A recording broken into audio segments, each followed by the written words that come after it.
Buenos días, hermanos. El Señor les bendiga. Vamos pues a estar iniciando este servicio de adoración aquí en su iglesia Presbiteriana Redención, aquí en Panamá Oeste. Les damos la bienvenida a todos y procuremos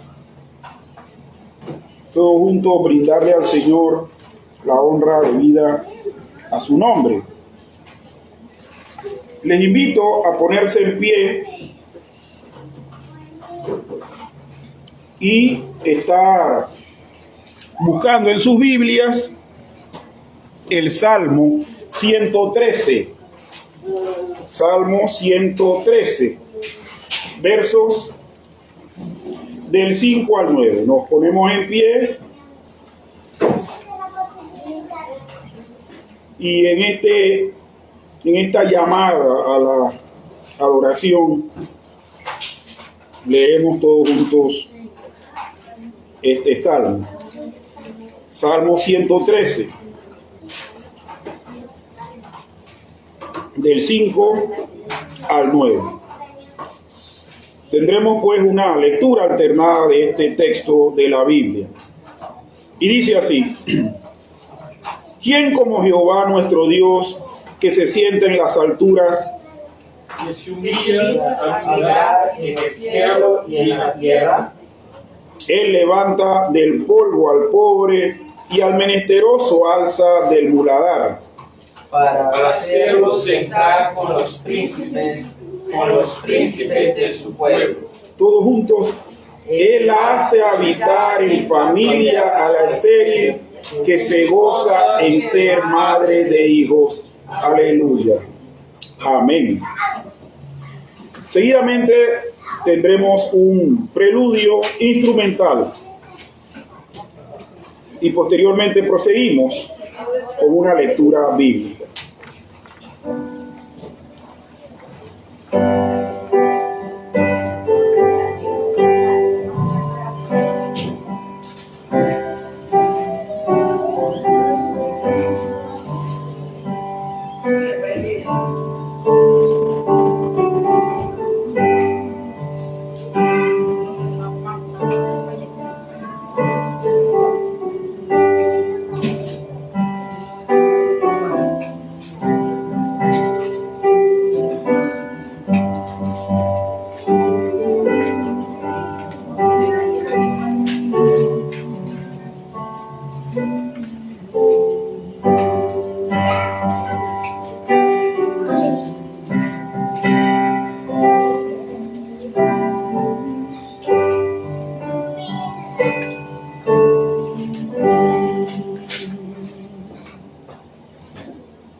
Hermanos, tengamos nuevamente otra lectura más en adoración al Señor, y la encontramos en Génesis capítulo 21, versículos del 1 al 7. Génesis capítulo 21,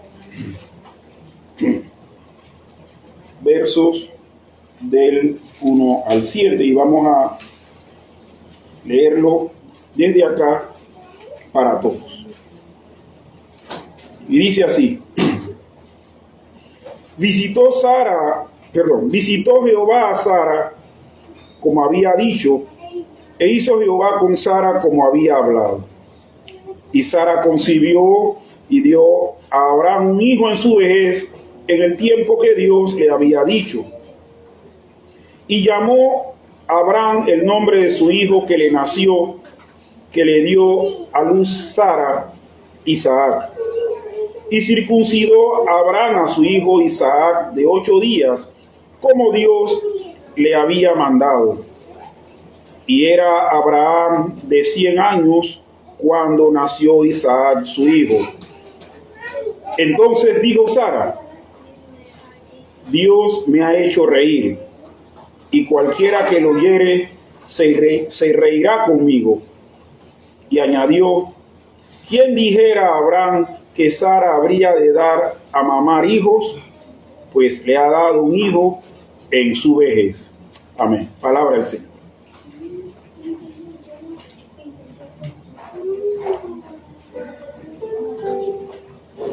Todos juntos, hermanos, cantemos el himno 293. Les pido ponernos en pie. Himno 293.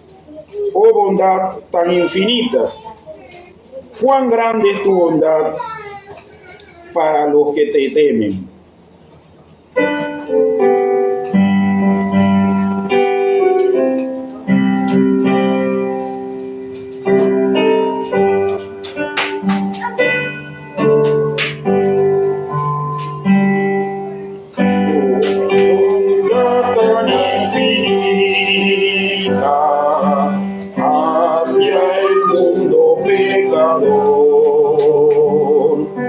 Dios en Cristo revelando su eternal y santo amor. Es Jesús para mí la esperanza de salud. Solo en Él hallaré la divina plenitud, como el vasto firmamento, como el insondable mar. Es la gracia salvadora que Jesús al alma da. Es Jesús para mí, la esperanza de salud. Solo en Él hallaré la divina plenitud. Aunque fueran tus pecados rojos como el carmesí,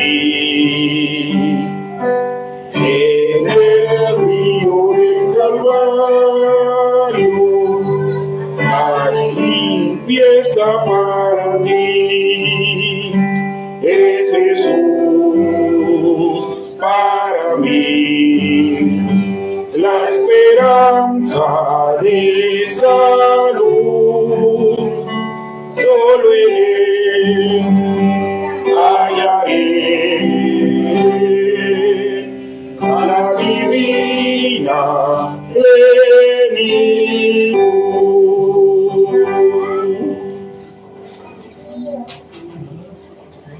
Hermanos, entramos en un tiempo de oración por adoración. Y le pido a nuestro hermano José Vargas, por favor, que nos pueda estar dirigiendo en este tiempo.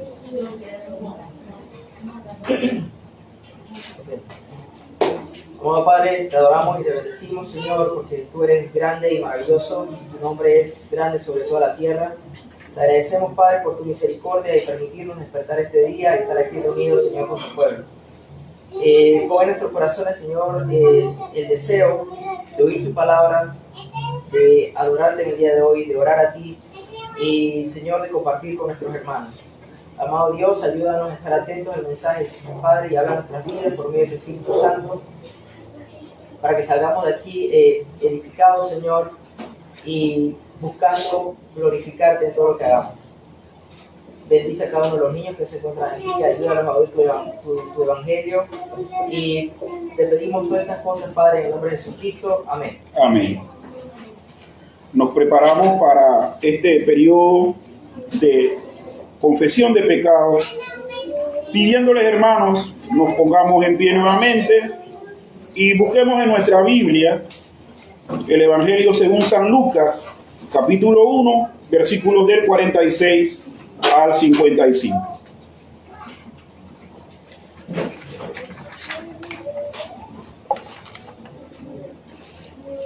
Lucas capítulo 1, versículos del 46 al 45, al 55, y procederemos a leerlo de manera alternada.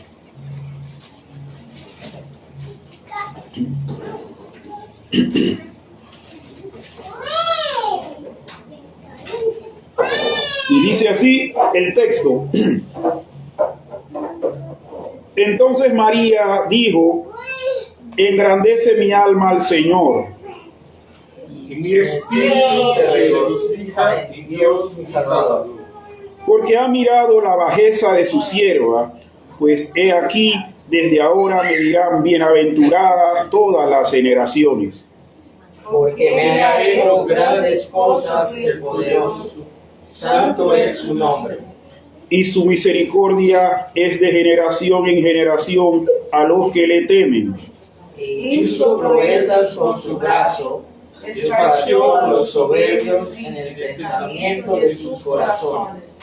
Quitó de los tronos a los poderosos y exaltó a los humildes. A los hambrientos colmó de bienes, y a los ricos envió vacíos.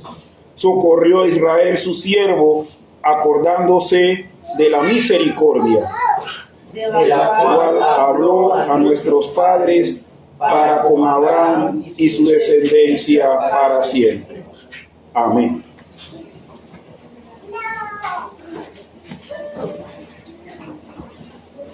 Mis hermanos, vamos a estar entonando el himno 322. Años mi alma en vanidad vivió. Y mientras cantamos el himno, si usted trajo sus ofrendas para el Señor, puede pasar, depositarla y unirse nuevamente al cántico de alabanza al Señor. Himno 322, años mi alma en vanidad vivió, y dice la palabra del Señor: anunciamos que de estas vanidades os convirtáis al Dios vivo.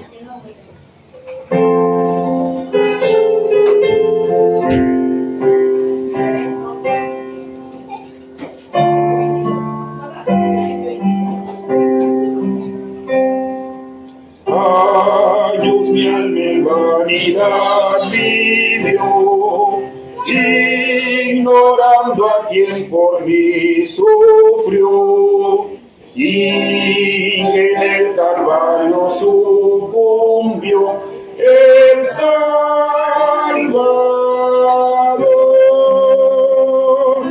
Mi alma y divina gracia halló, Dios allí perdón y paz me dio, del pecado allí me libertó el Salvador.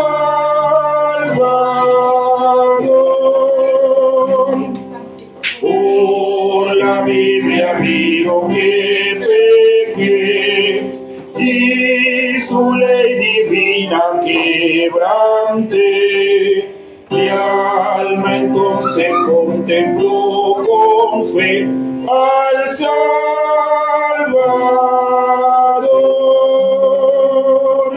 Mi alma y divina gracia halló, Dios allí perdón y paz me dio, del pecado allí me libertó el Salvador.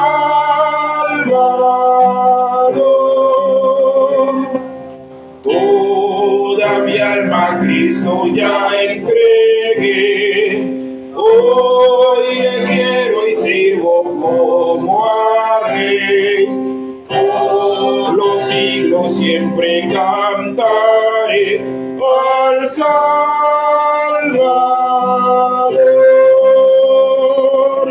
Mi alma y divina gracia halló, Dios allí perdón y paz me dio, del pecado allí me libertó el Salvador.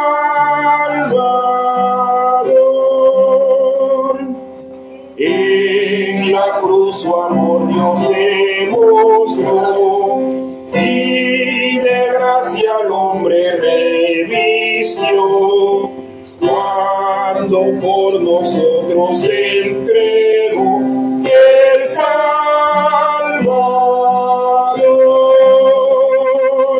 Mi alma y divina gracia halló, Dios allí perdón y paz me dio, del pecado allí me libertó el Salvador.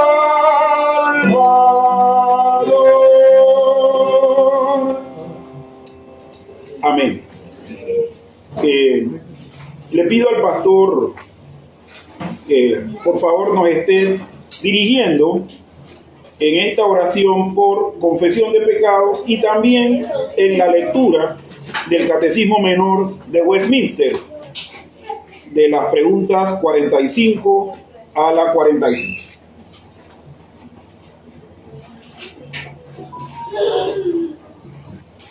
Oramos.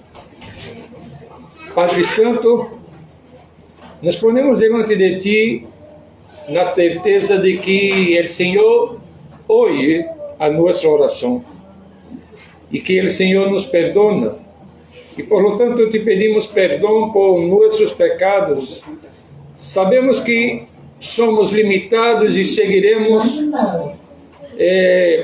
peleando contra el pecado, buscando en el Señor vencer las tentaciones, vencer el pecado y crecer en santidad de vida. Pero necesitamos de tu gracia, necesitamos de tus misericordias sobre nosotros, necesitamos de la capacitación a través de tu Espíritu y de tu Santa Palabra. Ayúdanos a vivermos una vida que glorifique al Señor. E uma vez mais, perdona a nossos pecados. Assim oramos em nome de Jesus. Amém. Amén. Hermanos, vamos a hacer la lectura del Catecismo Menor. Estamos en la pregunta 45. Y la pregunta es, ¿cuál es el primer mandamiento? El primer mandamiento es, no tendrás dioses ajenos delante de mí. Pregunta 46, ¿qué requiere el primer mandamiento? El primer mandamiento requiere que conozcamos y confesemos a Dios como nuestro único y verdadero Dios, y que así le adoremos y le glorifiquemos. Pregunta 47. ¿Qué prohíbe el primer mandamiento? El primer mandamiento nos prohíbe que neguemos a Dios o que dejemos de adorarle y glorificarle como el verdadero Dios y nuestro Dios. Además, prohíbe que rindamos a ningún otro ser la adoración y gloria que son para Él solo. Amén. Amén. Vamos leer 1 Samuel, capítulo 2, de 1 a 10.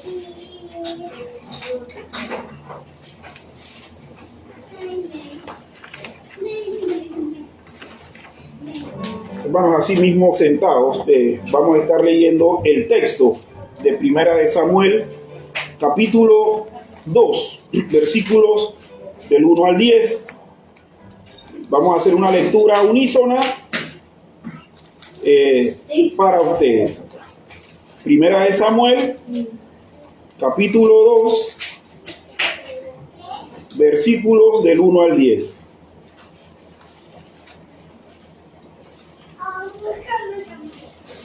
Primera de Samuel, capítulo 2, versículos del 1 al 10. Y dice así: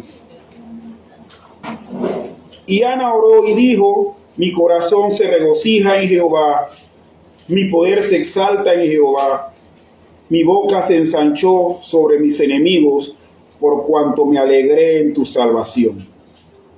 No hay santo como Jehová, porque no hay ninguno fuera de ti, y no hay refugio como el Dios nuestro. No multipliquéis palabras de grandeza y altanería. Cesen las palabras arrogantes de vuestra boca, porque el Dios de todo saber es Jehová, y a él toca el pesar las acciones.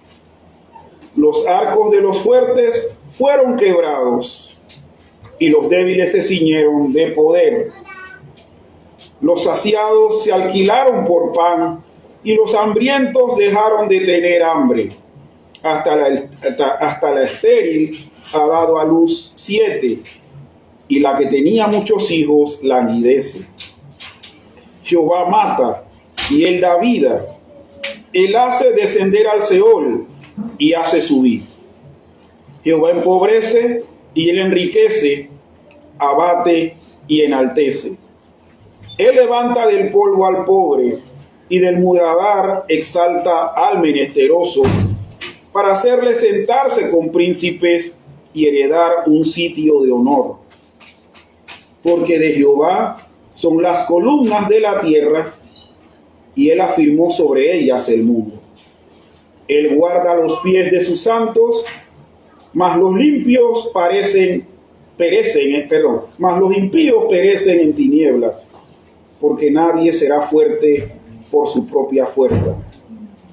Delante de Jehová serán quebrantados sus adversarios, y sobre ellos tronará desde los cielos.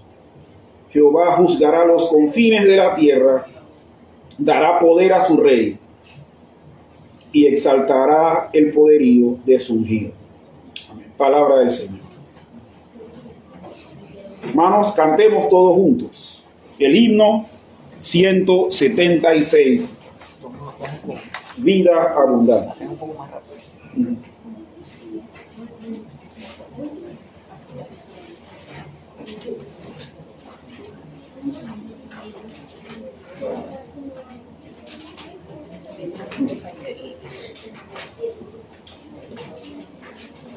Texto. Yo he venido para que tengan vida y la tengan en abundancia.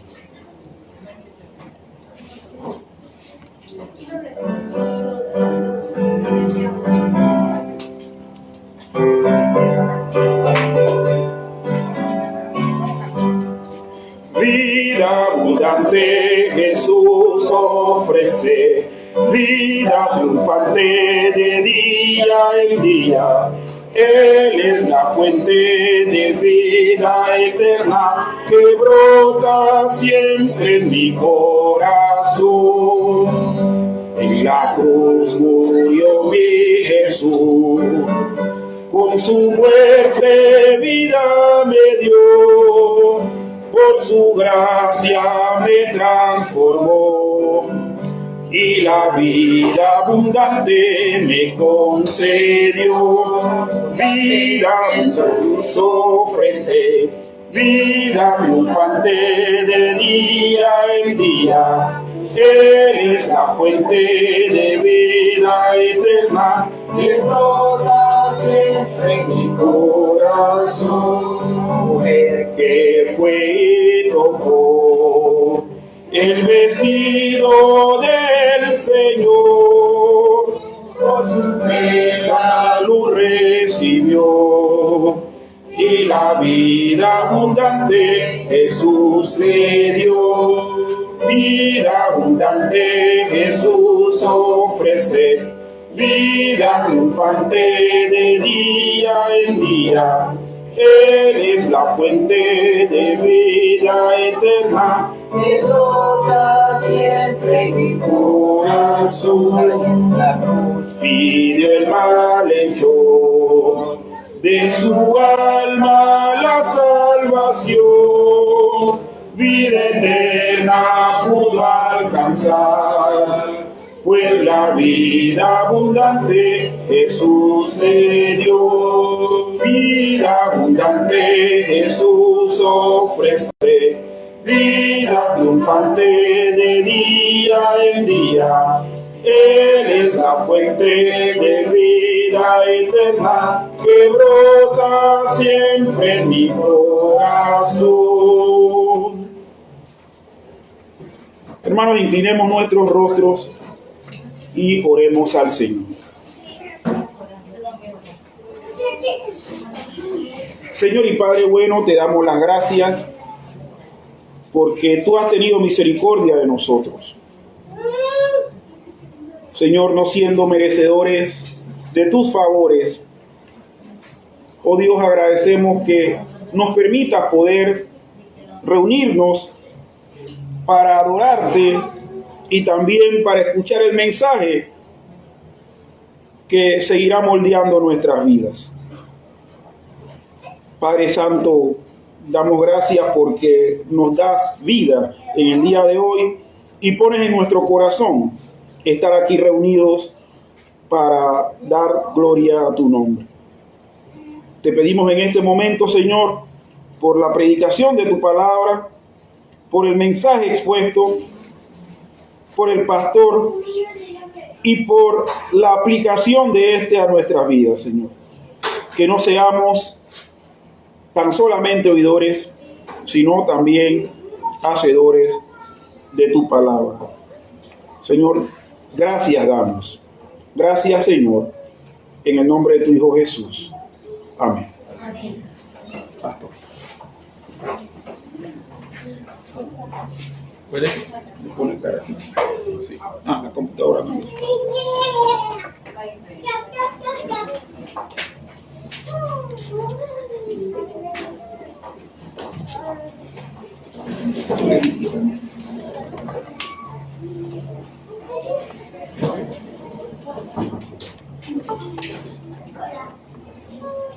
Gracias.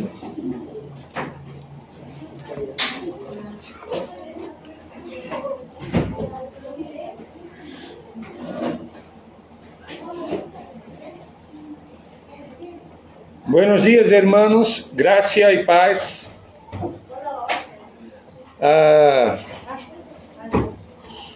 Es una alegría siempre poder compartir de la palabra del Señor con ustedes. Estamos en los últimos 10 versículos de Ruth. Hoy concluimos la serie de predicaciones en este libro.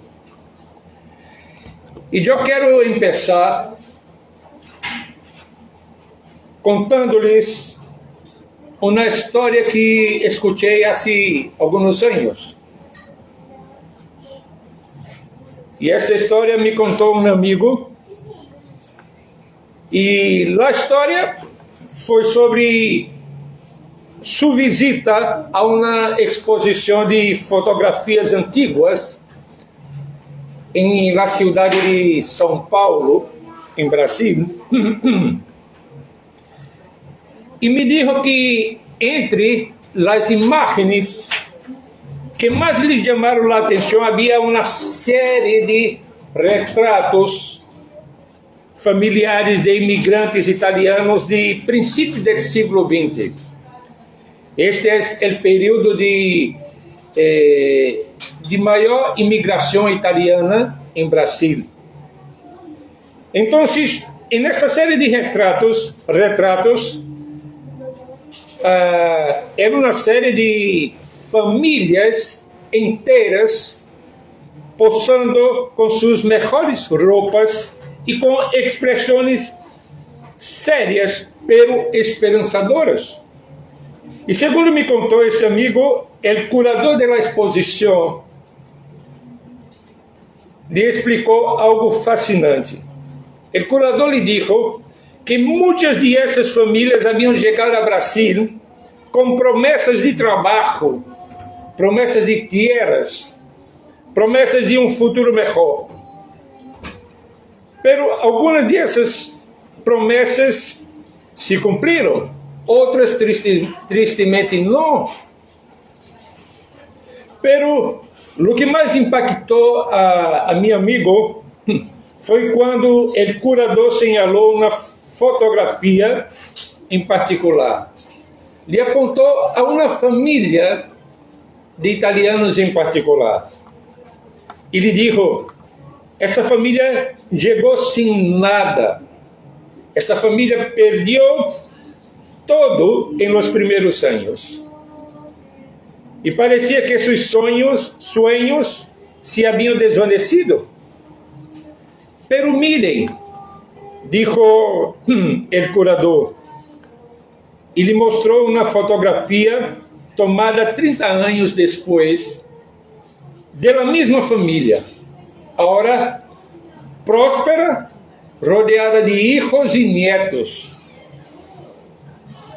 A vezes, concluyó el curador, las promesas se cumplen de maneira que nunca imaginamos, e em tempos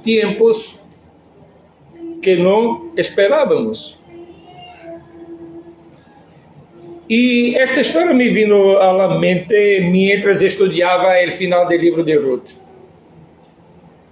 Aqui temos a história de uma família que também chegou como imigrante, que perdeu todo, que experimentou a amargura do vazio e a desesperança. Pero também temos o testemunho de que Deus cumpre suas promessas. Incluso quando tudo parece perdido, incluso quando não entendemos seus métodos, incluso quando seu tempo não coincide com o nosso. O texto que temos delante de nós hoje é o clímax glorioso de uma história que começou com muerte e terminou com vida, que iniciou com vazio e concluiu com plenitude. É a demonstração prática de que nosso Deus é um Deus que cumpre suas promessas. Este é o título do sermão. Quando Deus cumpre suas promessas. Agora vamos a ler o texto bíblico. Ruth capítulo 4, a partir do versículo 13 hasta o versículo 22. Eu vou ler para vocês. Boaz, pues, tomou a Ruth e ella foi sua mulher. E se chegou a ella, e Jeová lhe deu que concebiese e diese a luz um hijo. E as mulheres diziam a Noemi: loado seja Jeová que hizo que não te faltasse hoje pariente, cuyo nome será celebrado em Israel, el qual será restaurador de tu alma e sustentará tu vejez. Pois tu nuera que te ama lo ha dado a luz, e ella es de mais valor para ti que 7 hijos. E tomando Noemi el hijo, lo puso en su regazo, e foi su aya. E lhe dieron nombres las vecinas, diciendo: le ha nacido un hijo a Noemi, y lo llamaron Obed. Este es el padre de Isaí, padre de David. Y estas son las generaciones de Fares. Fares engendró a Esrom. Esrom engendró a Ram. Ram engendró a Aminadab. Aminadab engendró a Naasón. Y Naasón engendró a Salmón. Salmón engendró a Boaz. Y Boaz engendró a Obed. Obed engendró a Isaí. Isaí engendró a David. Este es el texto que vamos a compartir en esta mañana. Y yo quiero que veamos 3 momentos específicos cuando Dios cumple sus promesas. Nosotros vamos a ver 3 quandos que nos ensinam sobre a fidelidade inquebrantável de nosso Senhor. Assim, veamos o primeiro ponto. Quando todo parece perdido. E eu quero considerar somente a parte A do versículo 13. Assim tomou Booz a Ruth e ela passou a ser sua mulher e coabitou com ela. Essa frase tão simples esconde uma realidade que facilmente passamos por alto. Ruth havia estado casada com Malom durante 10 anos sem ter hijos. 10 anos. Em uma cultura onde a fertilidade era vista como uma bendição divina e a esterilidade como maldição, 10 anos sem hijos era uma sentença devastadora. Imagínate. Imaginem a angústia silenciosa de Ruth durante esses 10 anos em Moab. Mês tras mês, a esperança renovada seguida por uma desilusão. As miradas de compaixão das vecinas, as perguntas não formuladas, pero presentes em cada conversação, e luego a muerte de Malom, sellando assim, aparentemente para sempre, qualquer possibilidade de descendência. Irmãos, imagina o sofrimento dessa mulher. Em uma cultura onde a ausência de um homem lhe ponia em uma situação de vulnerabilidade. Não havia alguém que pudesse prover para ela e tampouco para protegê-la. Pero a situação era aún mais complexa. Não era só Ruth que enfrentava a esterilidade. Era toda a família de Elimelec, la que estava ao borde da extinção. Noemi havia perdido a seu esposo e a seus 2 filhos. E mira uma vez mais, em uma sociedade patriarcal, isso significava não só o dolor emocional, sino também desproteção econômica e social. Desde uma perspectiva humana, o quadro que temos era o fim de uma linha familiar, de uma descendência familiar.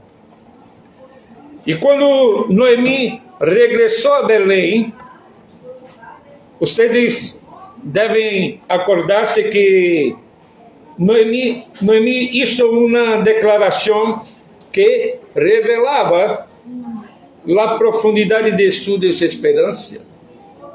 desesperança. Noemi, no capítulo 1, no versículo 21, declara lo que vou ler. Llena me foi, pero vacía me ha vuelto Jehová. Ella venía a Deus não como um aliado, sino como um adversário. Não como provedor, sino como el que quita. E sua perspectiva estava completamente nublada por el dolor e a pérdida. Estava amargurada em seu coração. E agora, incluso depois do matrimônio de Ruth e Booz, não havia garantias. O matrimônio em si mesmo não resolvia o problema fundamental da descendência. E se Ruth continuava sendo estéril? E se a história se repetia? E se Booz também morria sem descendência? Esta é a realidade que enfrentamos quando tudo parece perdido. Não é só que as circunstâncias sejam difíceis, sino que parecem contradecir diretamente as promessas de Deus. Noemi havia crescido escutando sobre o Deus de Abraão, de Isaac e de Jacob, o Deus que prometeu descendência como as estrelas do cielo. Pero sua experiência parecia desmentir essas promessas. Não é esta nossa experiência também? Conhecemos as promessas de Deus em sua palavra. Sabemos que Ele promete cuidar de seus filhos, que Ele promete prover para suas necessidades, obrar todas as coisas para bem. Pero o que passa com nós? Quando vem o diagnóstico médico que cambia todo? O que passa com nós quando chega a perda do emprego que parecia seguro? O que passa com nós se rompe o matrimônio que creíamos sólido? Ou quando muere o ser querido, porque tanto oramos? E nesses momentos, como Noemi, começamos a questionar se Deus realmente cumpre suas promessas. Em nossa humanidade, passamos a questionar a Deus. Começamos a perguntar-nos se Ele está trabalhando a nosso favor ou em nossa contra.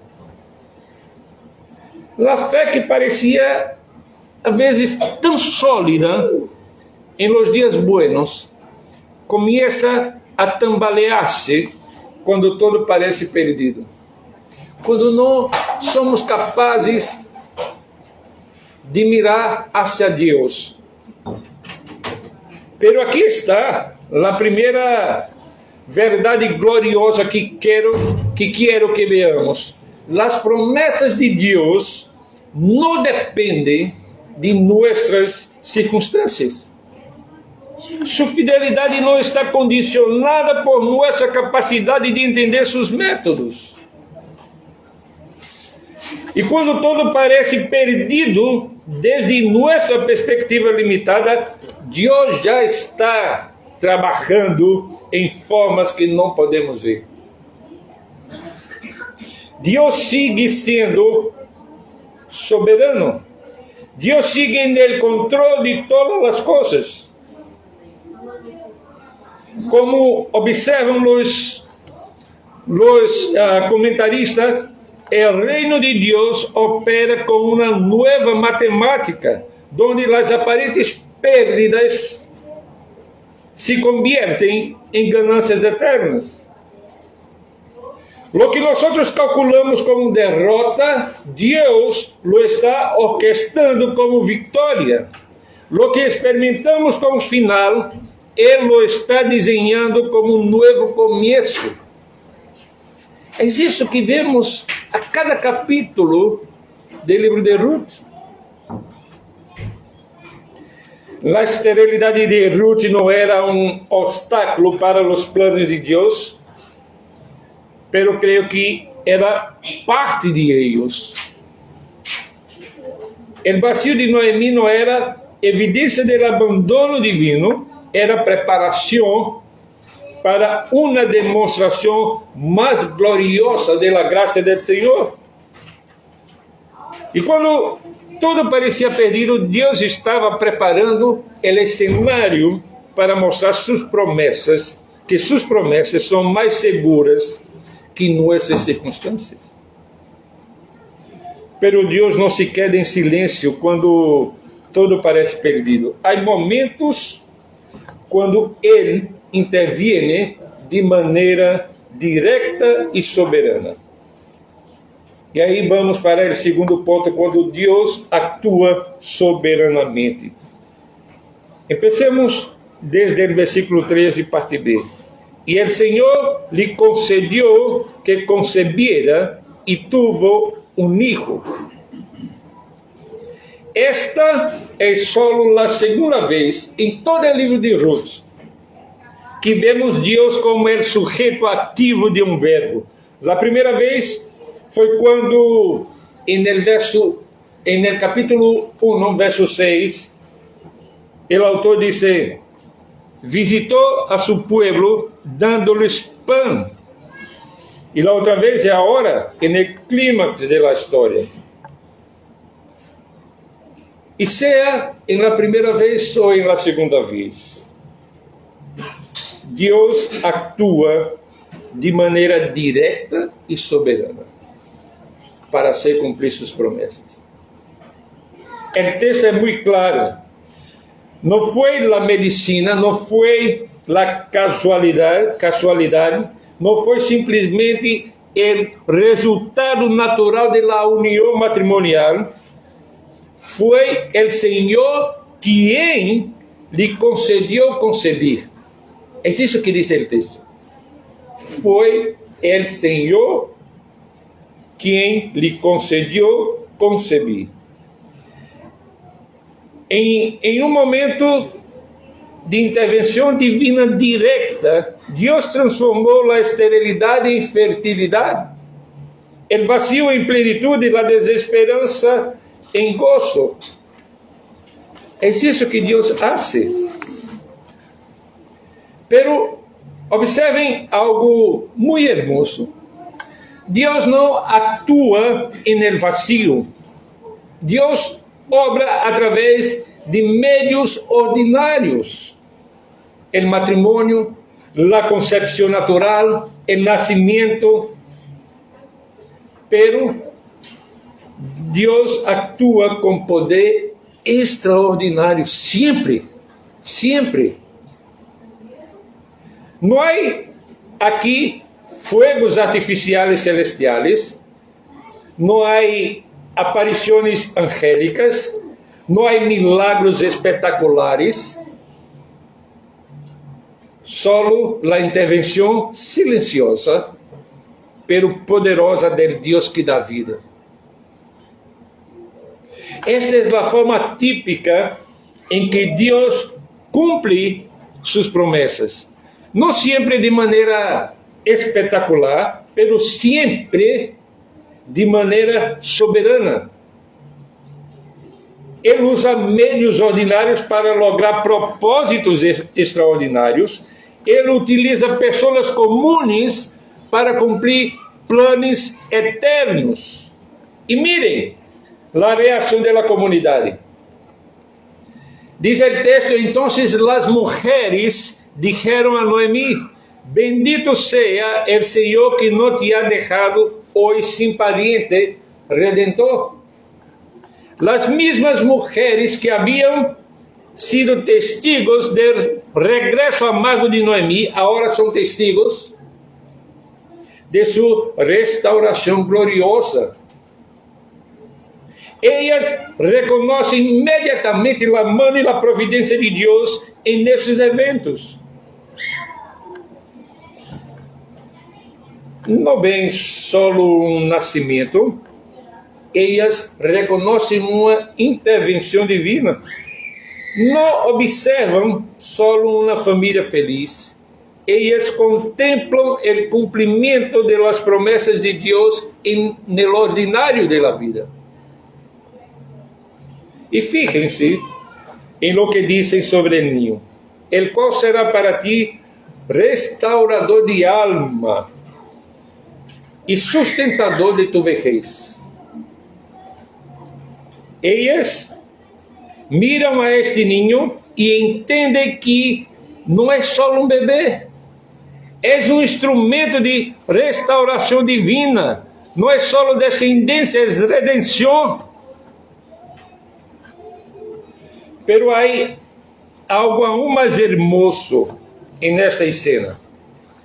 Las mujeres dicen algo sobre Ruth que debería hacernos reflexionar profundamente.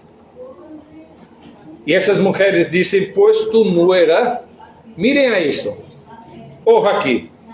Pois tu nuera que te ama, lo ha dado a luz, la qual es para ti mejor que 7 hijos. Em uma cultura onde ter 7 hijos varones era considerado a bendição suprema, decir que Ruth era melhor que 7 hijos era o cumprido máximo. Pero mais que um cumprido, era um reconhecimento teológico.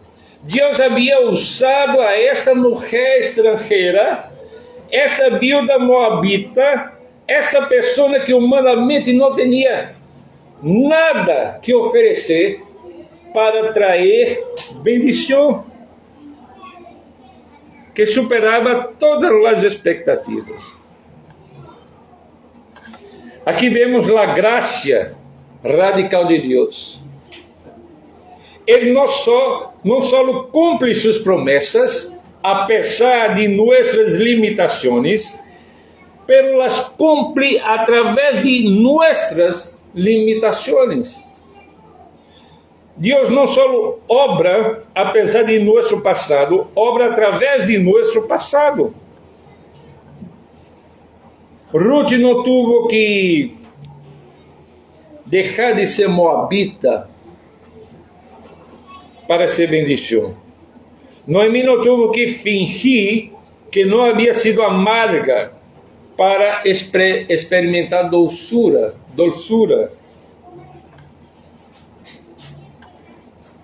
Há um comentarista que utilizou a expressão para referir-se a toda essa cena, e a expressão foi que Deus microgerencia o universo. O que quer dizer com isso? Esse comentarista quer dizer que Deus cuida de los detalhes mais pequenos de nossas vidas, mientras orquesta os propósitos mais grandes da história. O mesmo Deus que mantém as galáxias em suas órbitas, se preocupa por el dolor de uma viuda em uma pequena cidade de Judá.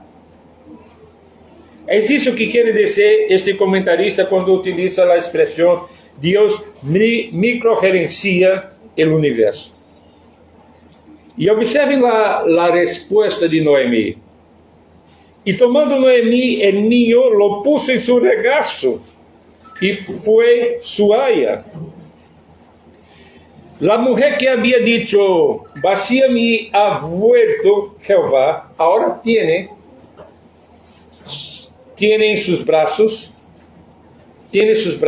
llenos. La que había pedido que la llamara amarga, ahora experimenta la dulzura de la restauración divina. Ahora mira, esta imagen de Noemi con el niño en su regazo es una de las más tiernas de toda la escritura. Es la imagen de la gracia que restaura, del Dios que no solo perdona, sino que renueva, que no solo sana las heridas, sino que las convierte en fuentes de bendición. Y cuando Dios actúa soberanamente, Deus não só cambia nossas circunstâncias, cambia nossos corações. Deus não somente quando atua de maneira providencial, não somente resolve nossos problemas, nos transforma no processo. La Noemi que abraça a Obed não é a mesma mulher amarga que regressou de Moab. É uma mulher renovada por la gracia, restaurada por la fidelidade divina. Deus não solamente resolve o problema de Noemi, pero la transforma. Pero a história não termina com este hermoso quadro familiar. Há uma dimensão eterna en el cumprimento de las promessas de Deus. E aí vamos para o ponto 3, quando as promessas se vuelven eternas. E aí vamos considerar o versículo 17 hasta 22.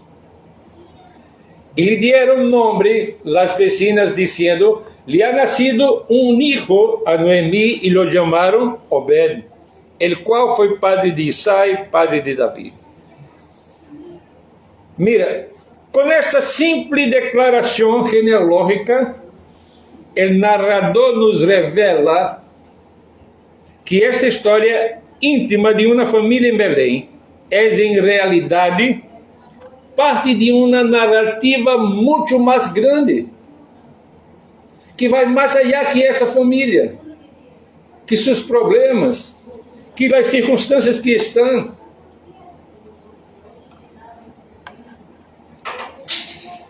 É como em uma película onde a câmera se aleja gradualmente para mostrar o contexto mais amplo. É como onde descobrimos que os eventos que hemos estado seguindo têm implicações que se estendem muito mais allá de lo que qualquer de los personagens poderia haber imaginado.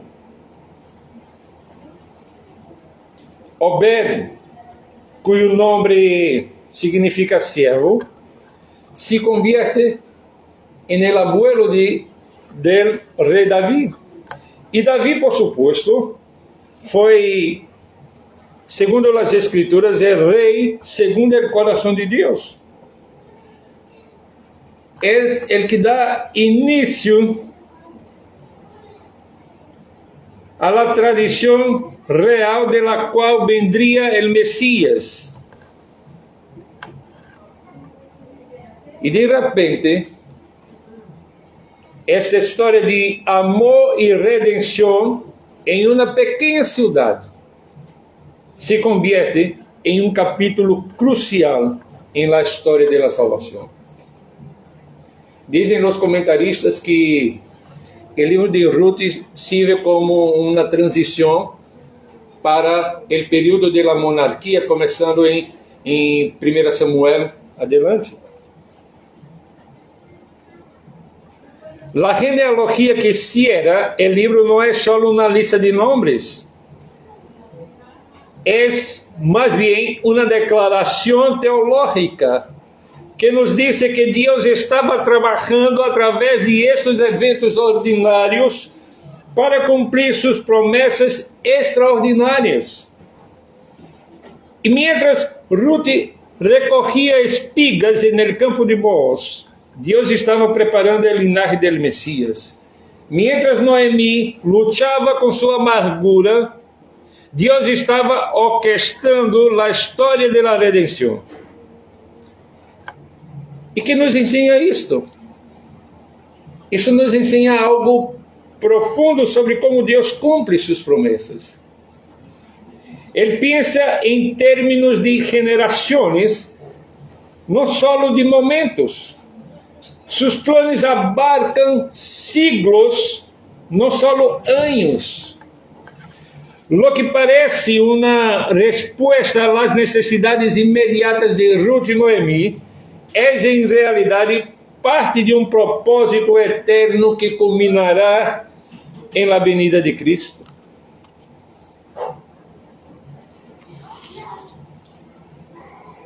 Um comentarista dijo que o propósito do casamento de Boaz com Ruth era conduzir em el devido tempo al grande rei Davi, el hombre segundo el coração de Deus. E mais adelante, a venida de Jesucristo, nosso Salvador. Os eventos em Moabe e em Belém desempenharam seu papel em levar a aqueles que resultariam em el nascimento de Davi e finalmente o nascimento do Hijo de Davi, Jesucristo. Hermanos, esta perspectiva bíblica, esta perspectiva eterna, deveria transformar como vemos nossas próprias vidas. Quando Deus cumpre suas promessas em nossas circunstâncias particulares, não está só resolvendo nossos problemas imediatos. Ele está tecendo nossas histórias em um tapiz mais grande de seu plano redentor.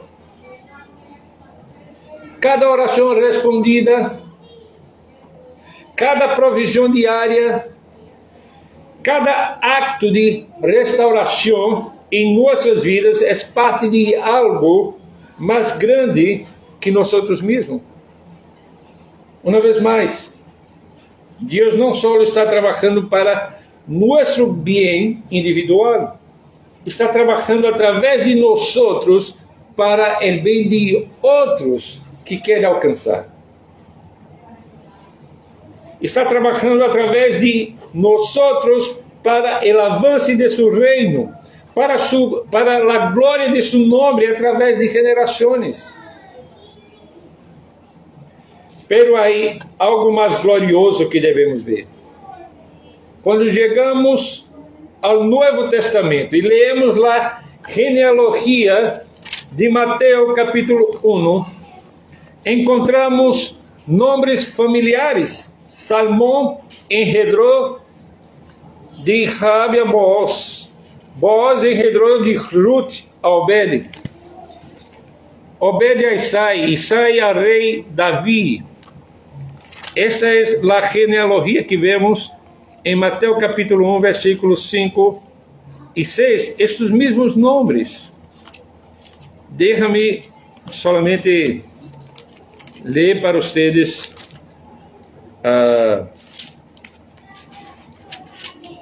o texto bíblico de Mateus 1, 5 e 6. Salmão engendrou de Raabe a Booz. Booz engendrou de Ruth a Obed. E Obed a Isai. Isai engendrou ao rei Davi. E ele, rei Davi, engendrou a Salomão, de la que foi mulher de Urias. E seguindo lá a genealogia, no capítulo 1 de Mateus, encontramos estes nomes mencionados ao final do livro de Ruth. ¿Se dan cuenta de lo que isso significa? Ruth, la viuda moabita, está en el linaje directo de Jesucristo. La mujer que una vez fue extranjera y extraña se convirtió en antepasada del Salvador del mundo. La que buscó refugio bajo las alas de Dios de Israel se convirtió em parte de la línea através de la cual vendría aquel que sería refugio para todas las naciones. Como señalan los muchos comentaristas, Jesús eligió descender de una línea que incluía prostitutas, extranjeras, adúlteras y pecadores de todo tipo. ¿Por qué? Porque Ele vino a ser amigo de los pecadores. Vino a mostrar que la gracia alcanza a los más alejados, a los más quebrantados, a los que parecen menos probables de ser usados por Dios. Jesús vino a salvá-los. E quando leemos a genealogia em Mateus capítulo 1, nos damos conta de que esta inclusão de que hablamos é uma inclusão que tem que ver com o alcance da salvação em todas as nações. Quando as promessas de Deus vuelven eternas, vemos que su gracia es más radical, su amor más inclusivo, sus propósitos más gloriosos de lo que jamás poderíamos imaginar. ¿Qué eso significa? Significa que a história de Ruth não é solo sobre uma mulher que encontrou um marido. É sobre como Deus inclui a los excluídos em sua família. Não é solo sobre uma família que foi restaurada. É sobre como Deus está restaurando toda a humanidade através de Cristo. Isso nos leva a uma verdade final e gloriosa. Nuestras histórias estão conectadas com propósitos eternos. E quando Deus cumpre suas promessas em nossas vidas, não está só bendizendo nosso presente, está preparando nosso futuro eterno. Não está só resolvendo nossos problemas temporais, está trabalhando para nossa glória eterna. Como disse o apóstolo Pablo em Romanos 8:28, sabemos que a los que amam a Deus, todas as coisas lhes ajudam a bem, isto é, a los que conforme a seu propósito são chamados. Esse propósito não é só para esta vida, é um propósito para a vida eterna. Essas todas as coisas incluem nossas perdas, nossas esperas, nossas desilusões, porque Deus las está usando para cumprir suas promessas que se estendem para a eternidade. Isso nos leva ao cumprimento supremo de todas as promessas de Deus. E agora eu encaminho para a conclusão.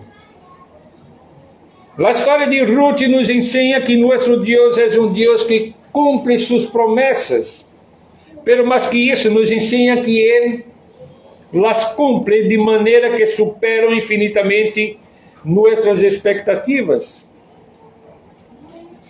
Quando tudo parecia perdido para Noemi e Ruth, Deus já estava trabalhando. Quando Ele atuou soberanamente em suas vidas, não só resolveu seus problemas imediatos, sino que os conectou com seus propósitos eternos. E quando suas promessas se volveram eternas, vemos que toda a história está apontando a ser cumprimento supremo em Jesus Cristo. Porque a verdade é que todas as promessas de Deus encontram su sí e su amém em Cristo. 2 Coríntios capítulo 1, verso 20. Boaz foi redentor maravilhoso, pero Jesus é o redentor supremo. Boaz pagou o preço por campo e uma família, pero Jesus pagou o preço por nossas almas com sua própria sangue. Boaz não descansou hasta resolver o assunto de Ruth, e Jesus não descansou hasta que pudo dizer na cruz: consumado es.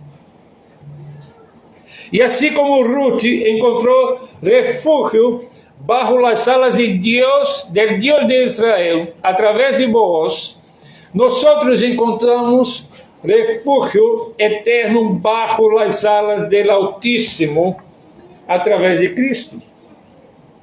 Assim como Ruth passou de ser estrangeira a ser parte da família de Deus, nós passamos de ser estranhos e advenedizos a ser conciudadanos de los santos e membros da família de Deus. A genealogia que termina com Davi não termina realmente aí, continua hasta Cristo. E através de Cristo continua hasta nós. porque en Cristo nosotros también somos parte de la familia de Dios. En Cristo nuestras historias también están conectadas con propósitos eternos. Se hoje estás em um lugar onde todo parece perdido, recuerda que as promessas de Deus não dependem de tuas circunstâncias. Se estás esperando que Deus atue em tu vida, recuerda que Ele é soberano e que a seu tempo é perfeito. E se te perguntas se tu vida tem propósito eterno, recuerda que em Cristo tua história está entretejida em la grande narrativa de la redenção. Deus cumpre suas promessas. Lo hizo com Noemi, com Ruth, está haciendo com nós. E lo hará perfeitamente quando Cristo regrese e todas suas promessas encontrem seu cumprimento final em la nueva Jerusalém, donde não haverá mais llanto, ni clamor, ni dolor, porque as primeiras coisas passaram. Hasta este dia glorioso, vivamos com a confiança de que nosso Deus é fiel, suas promessas são seguras e seu amor por nós é eterno. Porque quando Deus cumpre suas promessas, sempre lo hace de maneira que superam infinitamente todo o que podemos pedir e imaginar. Esta é a invitação que encontramos no livro de Ruth, a que sigamos confiando em que Deus é fiel para cumprir todas suas promessas. Vamos orar. Padre Santo, graças, porque o Senhor é fiel para cumprir cada uma de suas promessas. Graças porque em cumprimento a tuas promessas, nós temos a salvação através de Cristo Jesus. Graças por enviar-nos o Salvador. Graças por, através de tu Espírito Santo, abrir nossos olhos à la fé e ao arrependimento. Graças por la liberdade que temos de ler publicamente tu palavra e estudá-la. Graças por essa história que acabamos de ver hoje, nesta manhã. E através de ela,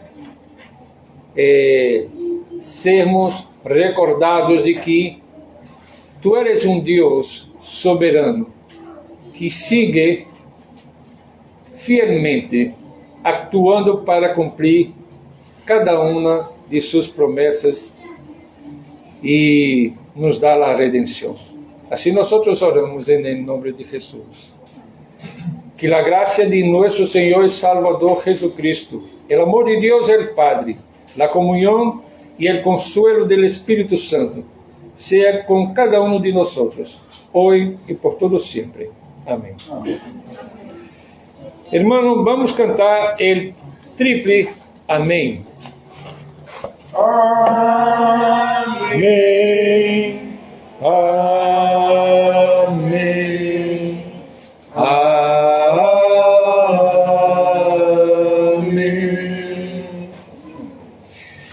Bueno, a partir do próximo domingo temos uma nova série de predicações. Agora no Novo Testamento vamos juntos por alguns domingos mirar hacia a primeira carta do apóstolo Pedro e vamos a ver o que Deus tem a ensinar-nos. O título da série completa é A Espiritualidade que Resiste. Então, em certa maneira, vamos a ver o que seria e que poderíamos considerar as aplicações de lo que vimos em 1 João e em Ruth, agora em 1 Pedro. Que Deus bendiga a vocês ao longo de la semana. E vamos a ter nosso tempo para saludar-los uns a los outros, tomar um café e ter comunhão.